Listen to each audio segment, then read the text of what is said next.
목사님 나오셔서 주와 그리스도라는 제목으로 말씀 증거해 주시겠습니다.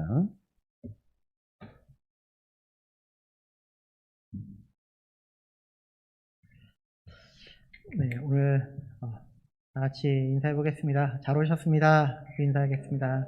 잘 오셨습니다. 네.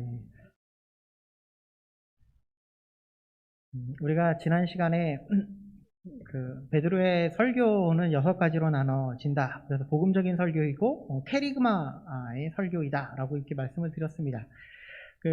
첫 번째가 성취의 시대가 돌아왔습니다라는 것이 그 첫 번째 이야기였고요. 그 다음에 두 번째가 그리스도의 사역을 통하여서 하나님의 말씀이 구약에 있는 그 말씀이 성취되는 그런 말씀이다라는 것을 이야기하고 있고요. 그 다음에 그리스도께서 승천하시는 사건을 이야기하고 있는 것이다. 그리고 그리스도가 권능을 행하시는 모든 일들이 하나님의 역사 가운데 있을 것이고 그리스도께서 다시 오실 것이다. 그리고 회개의 역사가 일어날 것이다. 이것이 캐리그마의 설교이다. 복음적인 설교이다. 라고 이렇게 말씀을 드렸는데요. 지난 시간에 말씀드렸던 그 이유를 그렇게 대변을 하면서 설교를 했던 그 이유 중에 하나가 무엇인가 하면 그 임재의 모습을 보면 성령의 임재의 모습을 보면서 사람들이 13절에 말하고 있는 것처럼 어떤 이들은 조롱하여 이르되 그들이 세술에 취하였다 이렇게 해서 조롱하고 있었기 때문에 그렇다는 거예요. 그들이 조롱하고 있었으니까 이것에 대한 확실한 증거를 보여주기 위해서 이것에 대한 어쩌면 반박, 변호 이런 측면에서 이 설교를 하고 있었다는 것이죠. 여러분들이 지금 조금 전에 말씀을 한번 22절부터 36절까지 쭉 읽으면서 한 편의 설교, 실질적으로는 그 전 14절부터 읽는 것이 맞는데 한 편의 설교를 여러분들이 들으셨다라고 하면 맞을 것 같습니다. 그런데 이 베드로는 이 조롱하는 이 설교에 대한 것에 변호를 술 취한 것이 아니라 이것이 모든 것이 성령의 역사임을 계속해서 말씀하고 있는 겁니다. 그리고 지난 시간에 성취의 시대가 이미 왔습니다 라는 것을 말하고 있었다는 것이죠. 그렇다면 이제 이 성취의 사건 이어서 이 두 번째부터 다섯 번째에 이어지는 계속 이 설교의 내용이 있는데요. 그 내용이 그런데 이 성취의 사건과 이 성령의 사건과 어떻게 연결이 될 수 있을까? 그것에 대해서 오늘 한번 살펴보도록 하겠습니다. 그 두 번째가 일단은 무엇인가 하면 그리스도와 그분의 사역을 통해서 하나님의 말씀을 성취하고 계심을 말씀하고 있는데요. 우리는 22절 말씀을 통하여서 한번 살펴보도록 하겠습니다. 22절입니다. 함께 보도록 하겠습니다. 시작. 이스라엘 사람들아 이 말을 들으라. 너희도 아는 바와 같이 하나님께서 나사렛 예수로 큰 권능과 기사와 표적을 너희 가운데 베푸사 너희 앞에서 그를 증언하셨느니라. 우리는 아마 복음서를 읽으면서 여러분들이 다 아실 것입니다. 예수 그리스도가 어떤 사역을 하셨고 어떤 능력을 행하셨고 어떤 기적의 역사, 어떤 능력의 역사를 행하셨는지 다 아실 거예요. 그런데 그 기적의 역사, 이적의 역사, 큰 권능의 역사, 많은 역사들이 사람을 일으키시고 무리를 걸으시고 많은 사람들을 먹이시고 이 많은 일들이 어떻게 이루어진 일들인가? 그것을 무엇이라고 이야기하고 있냐면 성령의 사역이다. 성령께서 함께 해주셔서 그 모든 일을 감당할 수 있는 것이다 라고 말씀하고 있다는 거예요. 자, 어떻게 그렇게 말씀하고 있는가? 누가복음 4장 18절하고 19절 말씀을 한번 찾아서 한번 보도록 하겠습니다. 누가복음 4장 18절에서 19절입니다. 누가복음 4장 18절에서 19절 말씀 신약성경 94면에 있고요. 18절, 19절입니다. 누가복음 4장 18절, 19절 말씀 찾으셨으면 한 목소리로 한번 읽어보도록 하겠습니다. 시작. 주의 성령이 내가 임하였으니 이는 가난한 자에게 복음을 전하게 하시려고 내게 기름을 부으시고 나를 보내사 포로된 자에게 자유를, 눈먼 자에게 다시 보게 함을 전파하며 눌린 자를 자유롭게 하고 주의 은혜를 전파하게 하려 하심이라 하였더라 라고 말하고 있어요. 뭐라고 이야기하고 있냐면 주의 성령이 이 예수님께 임하여서 지금 이런 큰 권능과 기적과 이적과 많은 일들을 베풀고 계시다라고 말씀하고 있다는 것이죠. 이 큰 권능과 기적과 이적에 있는 모습들이 가난한 자를 자유케 하고 복음 전하고 포로된 자를 자유케 하고요. 눈먼 자를 눈뜨게 하고요. 눌린 자를 자유케 하고요. 주의 은혜를 선포하고 있는 이 놀라운 역사들이 지금 예수 그리스도를 통하여서 일어나고 있고 또한 성령을 받은 이 지금 베드로의 설교를 통하여서 나타나고 있음을 이야기하고 있는 겁니다. 지금 우리가 흔히 성령의 역사 이렇게 이야기하면 오순절 성령의 역사 그리고 우리가 흔히 이야기하는 거 있잖아요. 방언의 은혜의 역사. 방언을 받아야지 성령을 받은 겁니다. 이렇게 이야기하는 데도 있는데요. 그것은 아니고요. 우리가 이렇게 흔히 생각하는 것이 성령의 역사라고 이야기할 때가 너무나 많이 있다는 거죠. 그런데 이 성령의 역사는요. 그때 이렇게 이루어진 것이 아니라 태초부터 하나님께서 하나님의 이 천지를 창조하시는 그 역사의 순간부터 성령님이 함께 해주셨고 예수 그리스도도 함께 해주셨고 모든 것을 창조 역사에 함께 동참하셨다는 거예요. 그리고 예수 그리스도의 그 십자가의 사건 속에서도 예수 그리스도의 공생의 사건의 모든 사건마다 하나님께서 성령께서 함께 이 모든 일을 이루어가고 계시다는 거죠. 뿐만 아니라 우리가 살고 있는 이 시대 속에서도 주님은 우리와 함께하고 계시고 성령님을 통하여서 우리에게 확신시켜 주시고 하나님의 살아계심을 우리는 깨닫게 해주시는 그 은혜를 우리에게 부어주시고 계심을 말씀하고 있다는 겁니다. 이것이 성령 삼위일체의 하나님께서 우리에게 부어주시는 은혜임을 말씀하고 있다는 것입니다. 그렇다면 성령의 사역에 어떤 것들이 있는지 조금 더 살펴보면 좋겠습니다. 요한복음 16장 13절에 보니까요. 쉬운 성경으로 한번 제가 읽어드리도록 하겠습니다. 그러나 돕는 분, 여기 보혜사입니다. 보혜사, 곧 진리의 성령이 오시면 그분이 너희를 모든 진리 가운데로 인도하실 것이고 그분은 자신의 생각대로 말씀하시지 않고 자신이 들은 것만을 너희에게 전해 주실 것이며 또 앞으로 일어날 일도 너희에게 알려주실 것입니다. 라고 말하고 있습니다. 자, 돕는 자, 보혜사, 진리의 성령이 우리에게 오시면요, 어떤 일을 하시냐면, 우리를 진리 가운데로 인도하시겠다고 말씀하고 있어요. 진리 가운데로 인도하시는데요, 자, 그분은 자신의 생각대로 말하는 것이 아니라, 자신이 들은 것만을 너희에게 전한다, 이렇게 이야기하고 있는 거예요. 어떤 들은 것을 이야기할까요? 구약에 하나님의 있는 말씀을 들은 것을 이야기한다는 거예요. 예수 그리스도가 오시겠다라는 사실을 전할 수 있다는 거예요. 우리에게는 똑같은 거죠. 우리에게는 예수 그리스도가 하신 말씀에 대해서 이 베드로나 이 사도들이 이야기하고 있음을 말씀하고 있다는 거예요. 뿐만 아니라 우리에게도 하나님의 말씀 위의 다른 것은 전할 것이 없습니다. 오직 하나님의 말씀만을 우리는 전하면서 살아야 됩니다. 이것을 말씀해주고 있다는 것이죠. 이것이 성령님이 우리 가운데 오셔서 하나님의 말씀을 선포하게 하는 그런 능력이라는 거예요. 진리로 인도해 주시겠다라고 말씀하고 있는 거예요.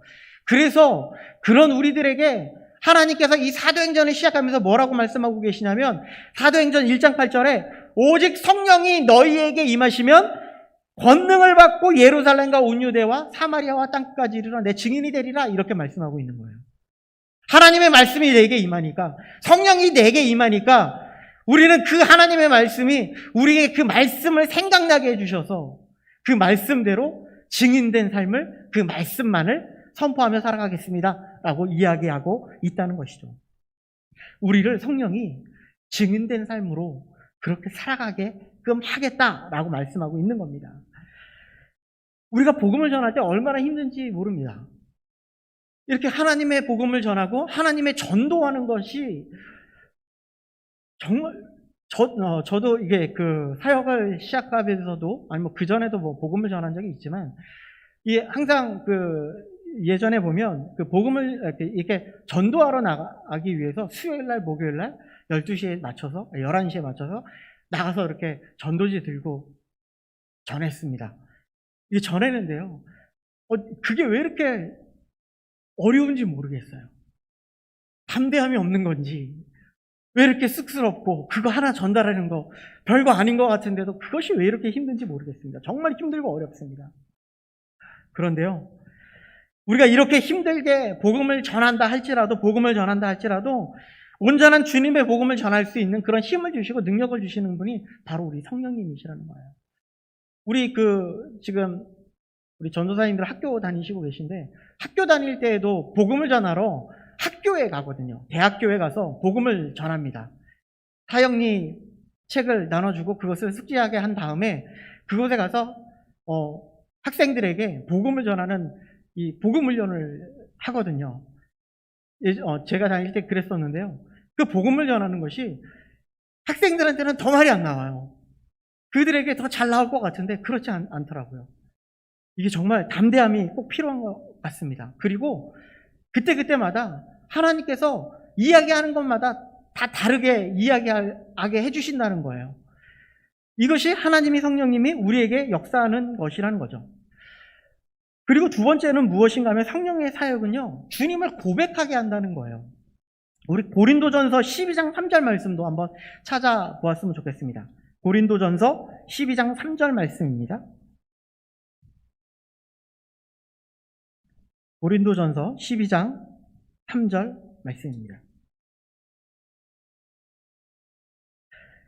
신약성경 277면에 있고요. 고린도전서 12장 3절 말씀 277면 찾으셨으면 한 목소리로 읽어보도록 하겠습니다. 시작.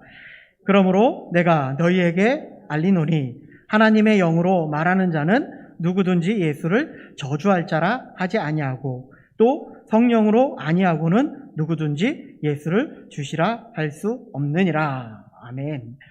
성령의 역사가 아니고서는요, 예수 그리스도를 주시라고 할 수 없다고 고백하고 있습니다. 뿐만 아니라 그러니까 성령이 우리 가운데 오셔야 예수 그리스도가 어떤 분인지 예수 그리스도를 고백할 수 있다고 말씀하고 있는 겁니다. 예수님이 빌립보 가이사라에 가셨을 때에 제자들에게 이렇게 물어봤습니다. 사람들이 인자를 누구라 하느냐? 라고 물어봤습니다. 그랬더니 어떤 사람은 세례 요한입니다. 어떤 사람은 엘리야입니다. 어떤 사람은 예레미야입니다. 어떤 사람은 선지자 중에 한 사람이라고 이야기합니다. 라고 이야기했습니다. 그랬더니 예수님이 그러면 너희는 나를 누구라고 생각하니? 라고 물어봤습니다. 그랬더니 베드로가 대답하죠. 우리가 흔히 잘 알고 있는 마태복음 16장 16절 말씀입니다. 사도 베드로가 대답하여 이르되 주는 그리스도시요 살아계신 하나님의 아들이십니다. 라고 고백을 합니다. 여기서 그리스도는 메시아, 기름 부음 받은 자라는 것을 이야기하고 있고요. 그들을 진정으로 구원해 주실 분임을 고백하는 그런 표현입니다. 또한 살아계신 하나님의 아들이라는 표현은요, 유일무이한 아들이십니다라는 것을 표현합니다. 하나님의 한 분뿐인 그런 분이십니다. 아들이십니다. 라는 것을 고백한 것이죠. 진정한 신앙 고백입니다. 예수님도 이 고백을 들으면서 무엇이라고 말씀하고 있냐면 마태복음 16장 17절에 바요나 시모나 내가 복이 있다. 이를 내게 알게 한 이는 혈육이 아니요 하늘에 계신 내 아버지다 라고 말씀하고 있습니다. 하나님이 그리스도이시고 살아계신 하나님의 아들이시라는 것을 알게 해주셨다는 거예요. 그런데 아까 초반에도 말씀드렸죠? 하나님이 혼자 역사하시는 것이 아니에요. 하나님은 성령님을 보내시고 예수 그리스도를 보내셨어요. 예수 그리스도를 보내셔서 성령님을 보내주셔서 우리 가운데 역사하셔서 예수 그리스도를 우리의 구원자입니다. 우리의 하나뿐인 아들이십니다. 라는 것을 고백하게 하게 해주셨다는 것을 말씀하고 있는 겁니다. 우리의 신앙 고백은요, 성령이 우리 가운데 오셔야지만 고백할 수 있는 겁니다. 우리의 신앙도 마찬가지입니다. 성령님이 오셔야지 우리는 고백할 수 있고 그분을 높여드릴 수 있는 겁니다. 아마 여러분들 중에 정말 극도로 예수 그리스도를 싫어하는 사람에게 이 자리에 나와서 하나님 앞에 예배드리라고 한다면 그 사람은 아마 예배드리지 못할 겁니다. 잠깐 있을 수는 있겠죠. 그런데 진정으로 우리의 마음을 다해서 하나님을 바라보고 하나님 앞에 영광 돌리는 그런 예배를 드릴 수 없을 겁니다. 오늘 본문에도 마찬가지입니다. 36절 말씀을 한번 보시게 되면 우리 같이 한번 36절 말씀을 읽어보도록 하겠습니다. 자, 시작. 그런즉 이스라엘 온 집은 확실히 알지니 너희가 십자가에 못 박은 이 예수를 하나님이 주와 그리스도가 되게 하셨느니라. 설교를 하고 있었어요. 베드로가 설교를 계속하면서 예수님이 고난을 당하시고 이적을 행하시고 고난을 당하시고 십자가에 죽으시고 그 다음에 부활하시고 그 후에 있을 수 없습니다. 더 이상 음부에 있을 수 없습니다. 부활하실 것입니다. 부활하셔서 하나님 우편에 앉아 계실 것입니다. 그렇게 이야기하시고 난 다음에 이 십자가를 못 박은 이 예수 그리스도가, 너희는 확실히 아셔야 됩니다. 이 십자가에 못 박은 이 예수 그리스도가 하나님께서 우리의 주인 되시고 우리의 주권자가 되시고 우리의 구원자가 되게 해주셨습니다. 이 고백을 할 수 있는 것은 아무나 할 수 있는 것이 아닙니다. 베드로와 이 같은 고백은요, 오직 성령님이 이와 함께 해주셔야지만 고백할 수 있는 그런 고백입니다. 이 베드로도요, 예수 그리스도가 승천하는 그 모습을 보면서 무엇이라고 얘기하냐면, 예수님, 하나님의 나라가 오심이 이때입니까? 라고 이렇게 고백했습니다. 아직까지도 예수 그리스도가 정치적인 메시아, 우리를 구원해 주실 군사적인 메시아로만 여겼던 그 예수 그리스도, 이 베드로가 이제 성령에 충만한 이 성령의 사건을 경험하고 난 다음에 그분만이 진정한 나의 구원자이십니다. 나의 주권자이십니다. 이것을 고백하고 있다는 말입니다. 그것을 선포하고 있는 것이라는 말입니다. 이것이 성령의 역사이고 성령이 우리에게 부어주시는 은혜임을 말씀하고 있는 것입니다. 어쩌면 예수님의 승천의 사건 속에서도 우리에게 부어주시는 것, 그리고 예수 그리스도의 하나님 우편에 앉아 계심 속에서도 성령을 우리에게 부어주셔서 우리가 정말 힘드니? 너 주님의 복음으로 살기가 너무나 힘드니? 우리에게 힘 주시고 능력 주시고 그 힘대로 살아갈 수 있도록, 하나님의 능력대로 살아갈 수 있도록 우리를 도와주시고자 우리에게 보혜사 성령님을 보내주셔서 그 은혜 가운데 살게 해주시고자 하고 있다는 겁니다. 우리 어렸을 때 이런 찬양을 꼭 했었던 기억이 납니다. 혹시 아실지는 모르겠는데, 갈릴리 호숫가에서 주님은 시몬에게 물으셨네. 사랑하는 시몬아, 넌 날 사랑하느냐? 오 주님, 당신 마음이 아십니다. 저 어렸을 때요, 중고등학교 때 이 찬양을 부르면서 서로 고백하는 시간을 가졌던 기억이 납니다. 이름을 부르면서 갈릴리 호숫가에서 주님은 누구에게 물으셨네? 창섭에게 물으셨네. 사랑하는 창섭아, 넌 날 사랑하느냐? 라고 하면 서로 고백을 했어요. 하나님이 정말 나를 위해서 죽으셨고 나를 살려주셔서 정말 정말 감사합니다. 이렇게 고백하면서 서로 나누었던 기억이 납니다. 이 모든 고백들이 내 힘으로 된 것이 아니라 성령님이 우리 가운데 오셔서 예수 그리스도를 고백할 수 있는 그런 힘을 주시고 능력을 주시고 지혜를 주셔서 이렇게 고백할 수 있었다는 겁니다. 이렇게 고백하고 난 다음에, 이런 고백과 그런 은혜 가운데 살아나가고 있는 그 다음에 제가 가장 먼저 했던 것 중에 하나가 무엇인가 하면, 시골집에 멀지 않은 곳에 그 여자 사람 친구라고 얘기하죠. 같이 초등학교 때부터 계속 친구로 같이 지내왔던, 정말 잘 지냈던 친구가 한 명 있었습니다. 그 친구 집에 가가지고 누구야? 같이 교회 가자, 이 얘기를 했던 겁니다. 그 어머니도 너무나 잘 알고 있었고 정말 어쩌면 쑥스러울 만도 한 그런 자리였는데도 불구하고 그 자리에 가서 누구야? 교회 가자. 그리고 같이 데리고 교회에 나갔던.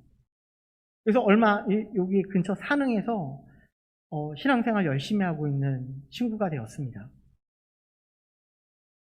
지금 돌아보면 내 힘으로 한 것은 아무것도 없습니다. 하나님의 능력으로, 하나님이 부어주시는 그 은혜로 이 모든 것을 감당할 수 있었음을 말씀하고 있는 것이죠.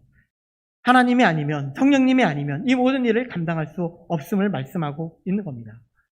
이제 마지막으로는요, 처음 말씀과 비슷할 수도 있는데요. 세 번째는요, 우리는 하나님의 말씀을 기억나게 해주신다는 겁니다.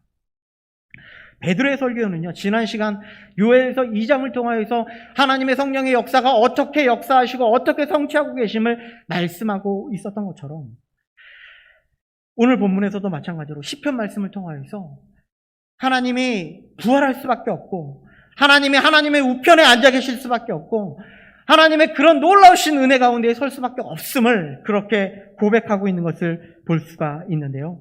다윗은 27절 말씀을 통하여서 내 영혼을 음부에 버리지 아니하시며 주의 거룩한 자로 썩음을 당하지 않게 하실 것이다 라고 고백하면서 예수 그리스도의 부활을 증거하고 있는 것을 볼 수가 있습니다. 그런데요, 이 시인 다윗은요, 분명하게 우리에게 다윗의 혈통을 통하여서 구원자가 오실 것이다 라고 이야기하고 있는 이 모습을요, 이 사도 베드로는 우리는 그런 구원자를 우리의 눈으로 직접 목격했고 나는 그것의 증인이다 라고 고백하고 있는 겁니다. 우리들도 마찬가지입니다. 예수 그리스도를 고백하고요, 예수 그리스도를 깨달았으면 우리는 주님의 복음을 전할 때 우리가 그때마다 우리에게 부어주시는 그 은혜로 그 복음을 전하며 나아갈 수 있어야 된다고 말하고 있는 겁니다. 그리고 32절은 말하고 있는데요. 이 예수를 하나님이 살리신지라 우리가 다 이 일의 증인이라 이렇게 고백하고 있는 겁니다. 성령님을 통해서 우리가 증인된 자임을 말씀하고 있는 것이고요. 이어서 33절을요, 제가 쉬운 말 성경으로 읽어드리도록 하겠습니다. 33절입니다. 지금 예수께서는 하늘에 올라 하나님의 오른편에 앉아 계시는데 그분은 약속하신 성령을 아버지께 받으시고 여러분이 방금 보고 들은 대로 우리에게 쏟아 부어 주셨습니다 라고 말씀하고 있습니다. 최종적인 변론을 하고 있는 겁니다. 성령님을 우리가 어떻게 이렇게 증인된 삶을 살 수 있는가?